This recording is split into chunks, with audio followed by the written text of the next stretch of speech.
assume you can hear me. Jack, I have to thank you for inviting me, and for that reason I thought I'd talk about some of your data this morning, which ought to be kind of fun. And when Jack invited me, he asked me to talk about the taxonomy of the rare biosphere, and I'm not going to do that because I don't know how to handle that problem at this point in time. But instead, I was originally going to call this something like the anthologies of the rare biosphere, but instead I'm just going to go through a bit about the history of the rare biosphere. I'm going to be focusing on the use of ribosomal RNA sequences, and particularly the V6 sequence, because it's short, and because we have a lot of data from many different sites, and because we've done a lot of analysis on that data set, and because I also think that there's been a trend in this field to move back towards very short reads. For a while we were moving towards longer reads with 454, and that's become more problematic as time goes on. So let me start out with this slide, which is the title. I guess I should have put that up before. And this is just schematically two different representations of the rare biosphere. This comes out of a project that was part of the Census of Marine Life that I never imagined getting involved with. Frank, at that point in time when the census started, I was still doing protist evolution and protist genomics and things like that. Jesse Ossobel invited me to come to learn about the Census of Marine Life and to talk about the barcode of life, a concept that you can drink a lot of beer about. And the idea of our field project, as it formed about a year later after this first exposure, was to determine the range of genetic diversity and the relative numbers of different kinds of microbial organisms in the world's oceans. So not too big of a goal. And what we had expected to find when we started this project, and we already knew from the get-go that it was going to be based on molecular data, we expected that we'd find about 3,000 different kinds of microorganisms in the oceans, in any given sample from the ocean, if we pick the right sample. And we were very fortunate, as Frank pointed out, just as the project was getting started, 454 became available, and we immediately realized that this was like a gift from heaven, right? Because we could now sequence many different samples if we designed the experiments correctly, and to do it in a way that was affordable. And this is the result we got, which we didn't expect. And this result basically is this idea, and I don't even know if this thing works, or which end it talks to. Doesn't matter. No. What we observed instead, if we took some, if we took a liter of water from a diffuse flow, so this is a sample that came out of a diffuse flow. This is water that's coming out of the Questel Aquifer in a seamount off the Juan de Fuca Ridge, a place called Axial Seamount. And if we did a 454 pyrotag analysis, that I realize I don't have to explain to any of you what's involved, although I do have to explain how to analyze the data correctly, and I'll do that this morning. We saw this amazing rarefaction curve where after sequencing roughly 1 million reads, we saw about 38,000 different kinds of taxonomic units, or different kinds of microbes. If I call those species from time to time, I apologize, because I don't think about them as species. So that was pretty stunning. On the other hand, in the archaeal world, we could sequence forever, and we never saw more than about 3,000 different kinds of archaea. Now, there could be technical reasons for that. So this amazing diversity we observed, not expecting it, we spent a lot of time not publishing, trying to see if we could convince ourselves it was wrong. Lots of interesting stories, but there's one other analysis that we did that I think is important for the slide I'm going to show next, and that is we use a process called GAS that I'm not going to bother to explain today, but you can think about it as a blast score, if you will. And so we tried to partition the data by looking at what the rarefaction or the diversity estimates would be if we looked at sequences that were somewhat similar to what's already in the molecular databases, or sequences that are more divergent from what's in molecular databases. And that's what this slide is meant to represent. So if we look at sequences that were within 5% similarity to something in the molecular database, whether it be the RDP or whether it be the Silva database or even GenBank, we would see about 1,400 different OTUs. But if we now started including pyrotags that were more and more divergent, and we get out here, we would see an increasing number of OTUs in the data set. So what that is really saying is that a lot of the diversity that we're seeing might be coming from sequences that we've never seen before. Perhaps they're rare. And when we go ahead now and do a taxon rank distribution curve, it's a long-tailed distribution. You see a very small number of taxa that made up the head of this tail, or this curve. And by the way, this is an artificial rendering of what the rare biosphere looks like. We'll see other real curves. And then we have this long tail. And the long tail goes on forever, perhaps forever in reality. And so this is where the diversity is coming from. And these are organisms that we rarely see in molecular surveys or other kinds of surveys because they're difficult to detect. You have to have these very deep sequencing efforts in order to find them. So we published this result. And the first thing that came out that was kind of interesting, particularly who it came from, was Chris Quince, working with Tom Curtis, did an interesting statistical analysis of the data, and he had us convinced that we had dramatically underestimated the diversity in those early surveys. That really, there were probably about 300,000 bacterial taxa, not 38,000. So we missed it by an order of magnitude at least.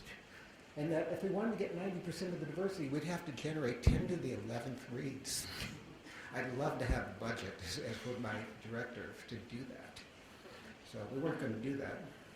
But then a year later, Chris published another paper in which he went back, and as all of you know, getting estimates of the quality on a base-by-base basis out of 454 has been somewhat challenging, and he came up with pyronoise, which has now become a standard for many people that do 454 analysis.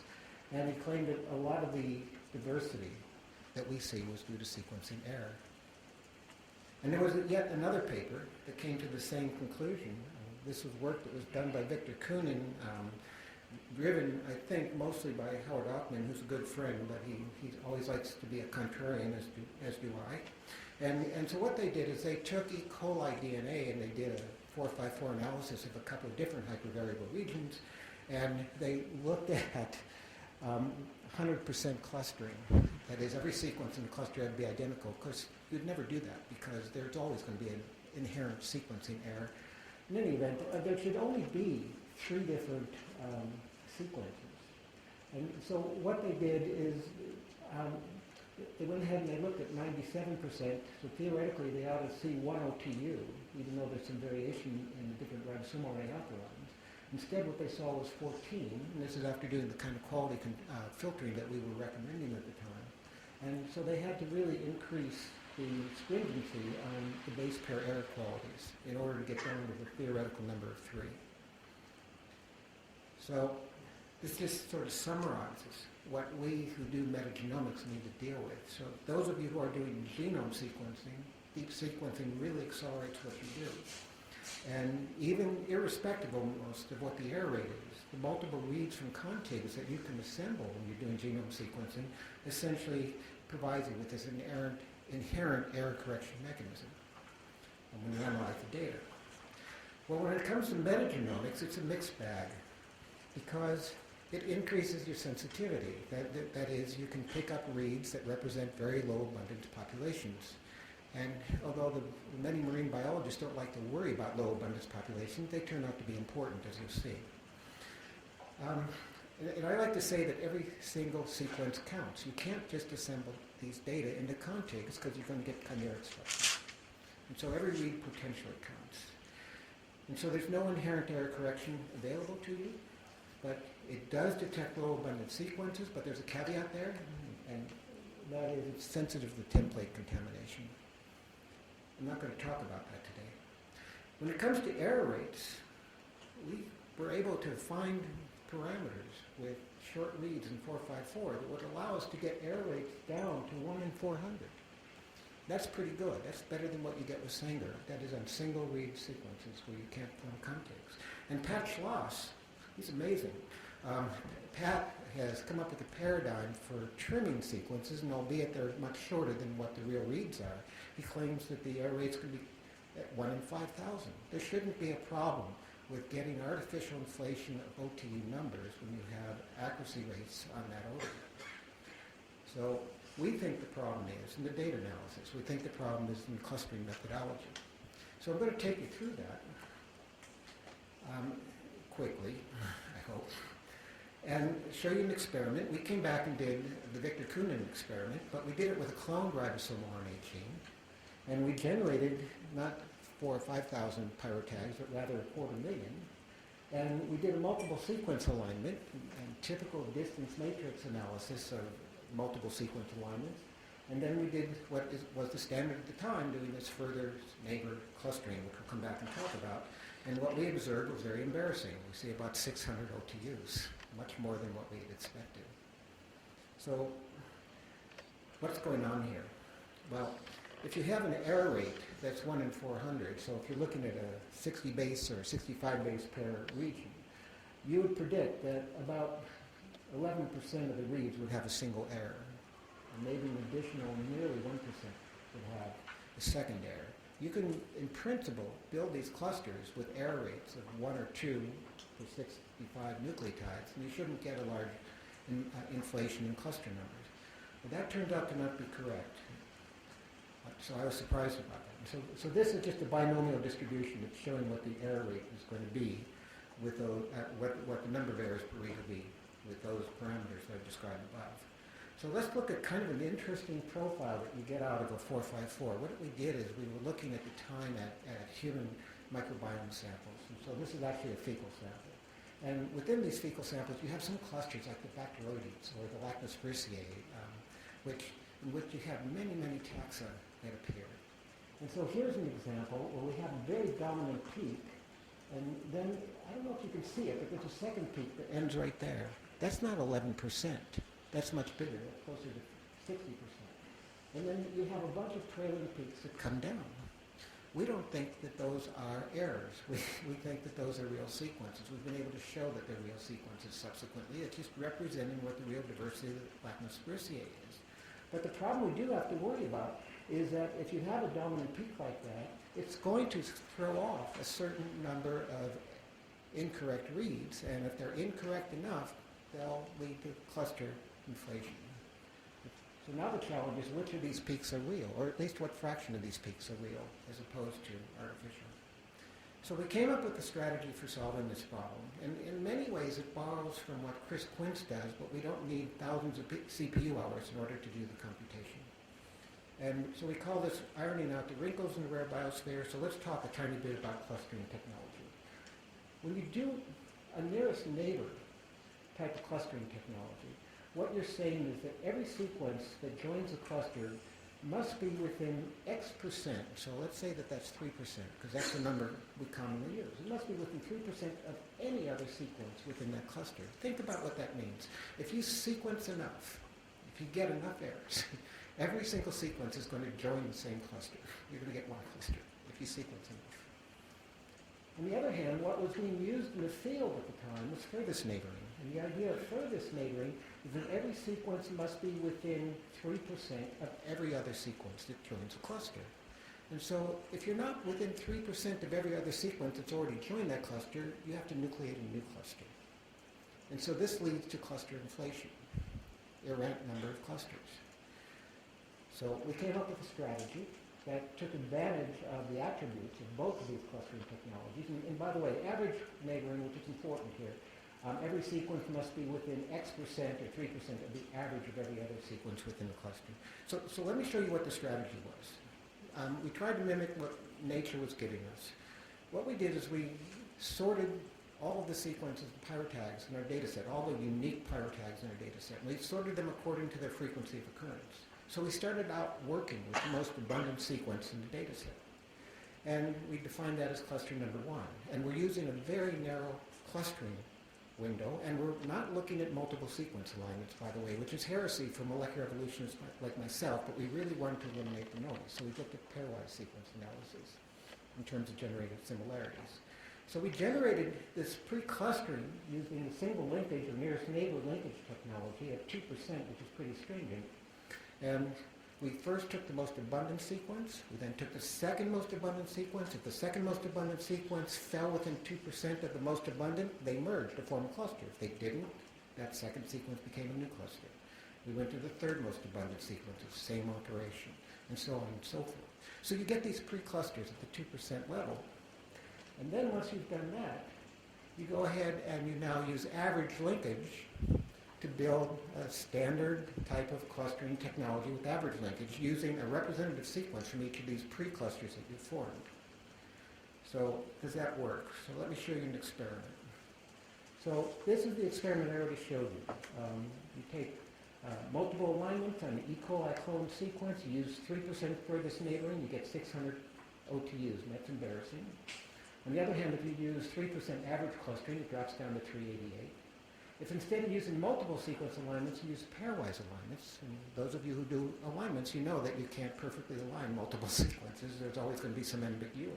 You end up with 246. However, if you go ahead and you do this pre-clustering technology and combine it with this average linkage and pairwise alignments, you get down to the answer you expect, which is 1. If you take a mock community where you have some 43 different taxa, same story, tremendous number of inflated clusters here, but if you now use this kind of a flow diagram, you come down to 58. It's not quite 43, but it's close enough. So we're not seeing a huge cluster inflation with this kind of methodology. And it's turned out to be pretty robust. Chris Quince has improved his pyronoise algorithm. This is, I think, one of his more recent publications on this. This is basically, I don't know why he put this curve in. This is 1% slip clustering on these 65 nucleotide pyrotags. We would never use that. So it gives you a very bad answer, because this only has about 50 or 60 OTUs in it. If you look at, he was trying to look at the effect of his original pyronoise and then his amplicon noise with chimeras removed, and that's what the green and the purple curves are. But if you now look at the 2% slip clustering, you see it's right down there. In fact, it's performing a little bit better than Chris's pyronoise. So in somebody else's hands, they're seeing the same kind of positive results, or good results, that we were seeing with our clusters. So that makes us feel good. Now, that doesn't mean that we're not getting some errant, false OTUs in these analyses. So coming back to this clone mix and looking at E. coli and Staph aureus, what we've learned, and I won't go through the data that's here, is that on average, you see about 0.4 to 1.2 false OTUs for every 1,000 reads. So that's roughly what the inflation level is. So if we now look at examples of little syphilis of marsh, it's a marsh that I like to sample bacteria from because it's right outside my house. Convenient. So this was the original furthest neighbor clustering that we did, and you can see with this new pre-slip clustering technology, we didn't lose very much diversity in this rarefaction. And in fact, if you were to look at the size of the OTU bins, that is OTU size, and look at the estimates of diversity, you can see that there's not a systematic error of significance going on. And most importantly, we're not losing singletons. Singletons and sequences occur twice. Those are the things that really drive these estimates of diversity. A couple of other things I'll just mention in passing. Well, I'm going to skip this because I'm going to run out of time because I wanted to talk about JAKs later. Okay.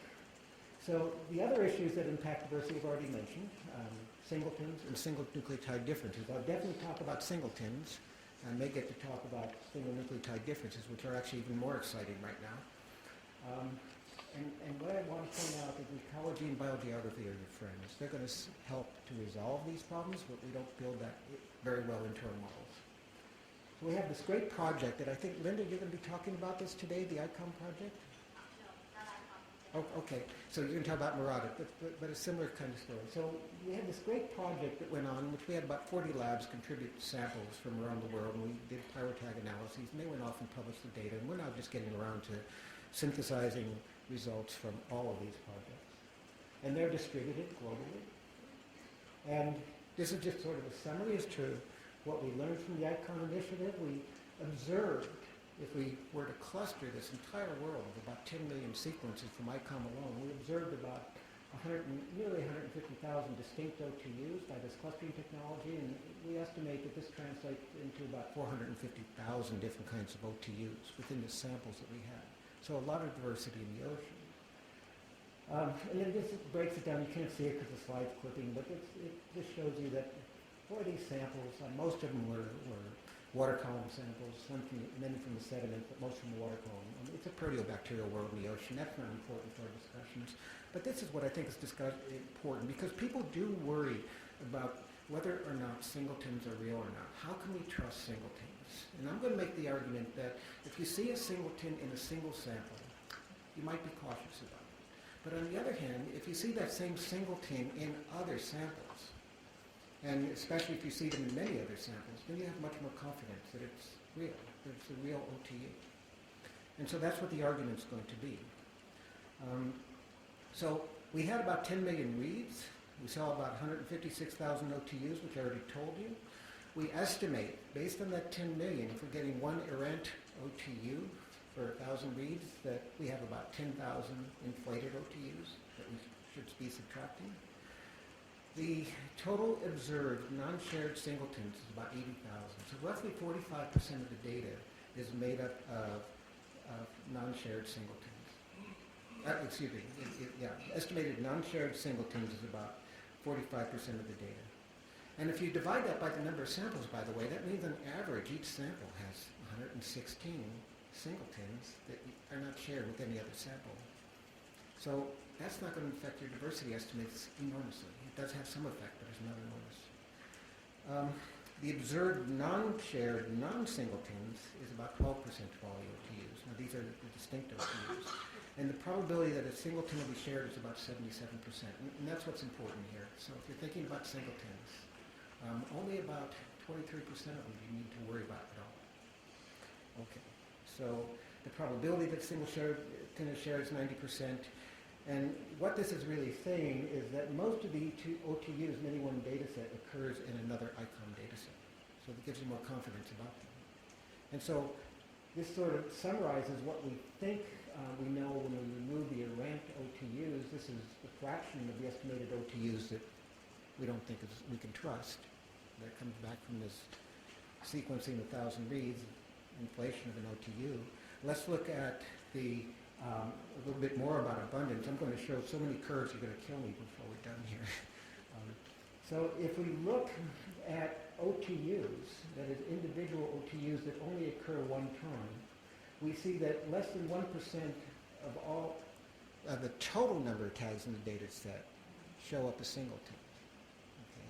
And then it's about 3% that show up at numbers as OTUs that occur 7 times in any one sample. The vast majority of the pirate tags show up in bins that are quite large. Those bins where there might be 1 million sequences that have that particular OTU. So you can see what's going on here. A very small number of samples have a large number of the same OTU, and a very large number of samples have these singletons being present. So I don't know if you can wrap your head around that, but I'll give the slide for Jack. You can put it up on the web. I'm going to skip this slide. It's interesting, but I'm worried about time, and I want to keep this simple. So if we now look at abundance classes, what we did here is we took the 100 most abundant OTUs calculated across all the ICOM data sets that we could get our hands on. So there are actually about 600 samples that go into this. And so if we do that, this particular OTU is the most abundant OTU. And what we do is we look at the number of samples, which is across the x-axis, that don't have this OTU. So there are really only about 20 or 30 samples that don't have that OTU. And then a small number of them have the OTU occurring as a singleton, twice, 3 times. You get all the way out here, and these are OTUs or samples where this particular OTU occurs more than 250 times. What you can see here is that even amongst these most abundant OTUs that we see in the ICOM data set, all of them are represented in some samples as singletons. All of them are represented in some samples twice or 3 times or multiple times. And many of them don't appear at all. Perhaps because we didn't sequence aggressively enough and we didn't detect them. So this rare biosphere is very real. I want to talk about Jack's data, because Jack's data is really interesting. This is from Plymouth Lab. Jack, you could talk about it better than I can. But basically, they have, I think it's 5 years of 4 or 5 years of 6 years, didn't mean the value of the sample, Jack. 6 years of sampling in the English channel at these various sites. And so we started to look at Jack's data. So now this is a much smaller data set in terms of number of samples. So we have more examples of samples where we don't have OTUs from yet other samples that were singletons. So we see a larger number of samples where there's almost no representation of singletons. So there's no representation of singletons. But you see the same pattern in general, that amongst those 100 most abundant OTUs, they are all represented somewhere as singletons or as occurring twice or 3 times. I'm going to skip this slide. It's basically the same story, Jack. What makes this very powerful is we're now comparing samples that have singletons to data that's outside this world that we're trying to estimate what the diversity is. This is the profile of singletons that we would see in an average PML data set, Jack. And so about 22%, about almost 50% of the data here is made up of singletons. It's actually 45%, just like it was for the entire ICON data set. So statistics are nice. You sample enough and you get the same answer. But if you now ask how many of these things are shared with other PML samples, and so this number goes way down. In other words, we have a very small number that are unique, that are not shared. So that number drops down to 22%. And then if we compare that to all of the ICOM data set, that number drops down to 6%. So there are only 6% non-shared OTUs when we include ICOM data in this data set. So we think that's pretty impressive. If you look at what the effect is of looking at diversity within each of the PML samples, with or without these uniques that we're just removing, and you see that it's hard to see the slide, I appreciate, but you don't see much reduction in the total diversity. And then this is what's really cool, Jack. If I'm trying to keep you paying attention, you can tell. Okay. So we started looking at individual OTUs that were disappearing or coming. And so this is now taking advantage of temporal scales. And in this case, this is a semi-log plot, or a logarithmic plot. And so the black bars indicate OTUs that are occurring samples at frequencies greater than 10. You can see in some cases, you can't see it, I guess. It goes up to, that goes up to 10,000. And we're looking at seasonal variation. I realize you can't read the type, but I couldn't possibly get the type on this slide in these 75 or so samples that were available to us. And what we can see is that on temporal scales, if it's a green bar, it means it's occurring between 5 and 10. If it's a blue bar, it's between 5 and 10. If it's a green bar, it's something less than 5 but greater than 1. And red bars just show things that are singletons. And so some samples over temporal time, the same station, same location, come and go. And that's what the bottom message here. And you can see the same thing for Rosiobacter. So I was showing you a gamma proteobacteria in the first case. And I'm going to skip over this slide because I want to show you this last thing that I think is really cool. So another aspect of diversity is that when we look at sequences that are a single nucleotide different from each other, a pyrotag, our clustering methodology and anyone else's slams them together into the same cluster because they're so similar. We ran into this very interesting sequence from a sewage influent plant location. And this is an Acinetobacter. And these are also temporal scale samples. These sequences are fairly abundant, but they are occurring. They are occurring on a seasonal basis in opposition to each other. So when this one is going down, this one is going up. These sequences are separated. These 65 base pair reads are different by a single transition from A to G. So this is one of my arguments that I think we're dramatically underestimating what the bare biosphere is all about. And here's one. So this, I don't have time to go through this analysis. I have a real information technologist finally in my lab, a postdoc who wrote operating systems for the Turkish army, and now he's come to work on the HMP, and so he brings this really powerful statistical background. So he uses something called a Shannon entropy analysis, which some of you probably understand it, and I have to confess that I'm impaired.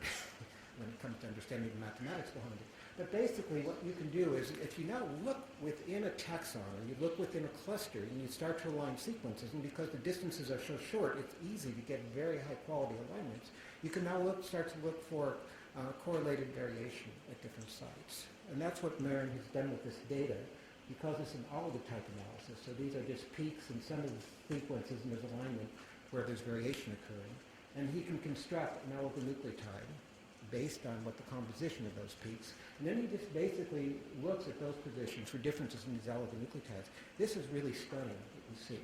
So what this is, these are 7 stations, it's clipped at the bottom. These are 7 stations, 2 of which are out in Buzzards Bay, and 5 are distributed in Little Sipawissig Marsh, where I live. And this is pelagibacter. And these are taken over about an 18-month period. And so you see that this pelagibacter comes up, and it goes down, and it comes up for the other 6 months. And it's in opposition to this other pelagibacter. So now whether that means that they're switching places or we're just looking at relative abundance profiles, it does not matter. The point is that the temporal timing is such that you're seeing differences that correspond to a single nucleotide position in these pyrotags. Now these happen to be longer pyrotags of about 400 base pairs. So it can really be powerful. Okay, so I showed the slide when I had to talk to lay people, so I apologize. Unanswered questions about marine microbes. Why are there so many? There are so many so that Mitch could have a rare biosphere? I don't think that's the answer. I think that there are so many different kinds of marine microbes because it's the same problem that Jim Tichy was fighting with last night, or talking about last night. There's redundancy in these microbial communities. There's functional redundancy. I think about this in the same way I think about heterozygosity in animal populations. If you have enough redundancy, you have resilience and the ability to recover from cataclysmic types of events. How many microbial niches are there?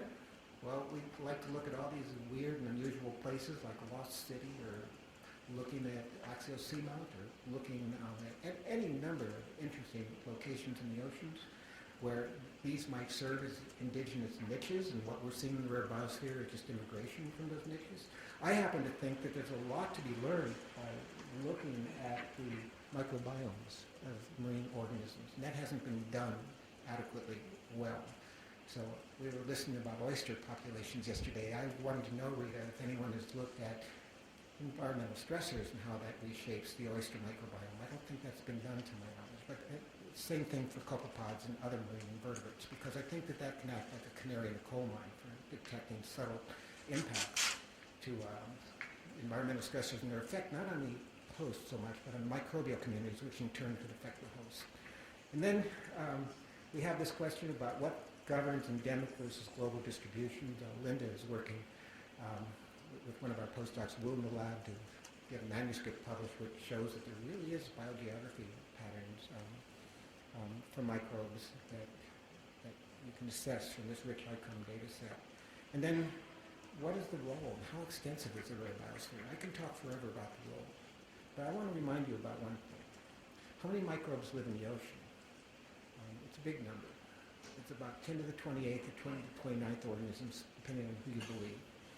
And what's really humbling is in the ICOM survey, we've only sampled less than 1 part out of the 10 to the 18th parts of the oceans. So there are a lot of places left to look in terms of trying to find these indigenous sites. Maybe it's these invertebrates, maybe it's a combination of things.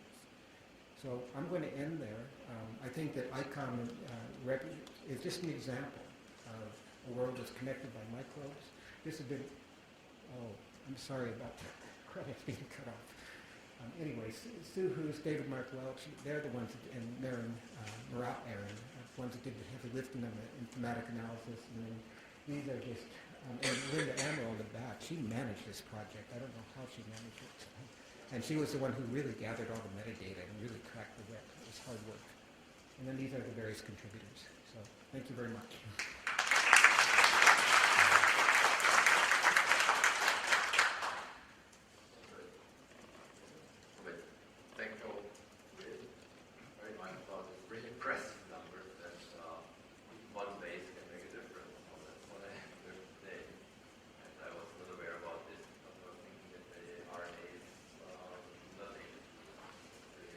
Well, it's a mixed bag. So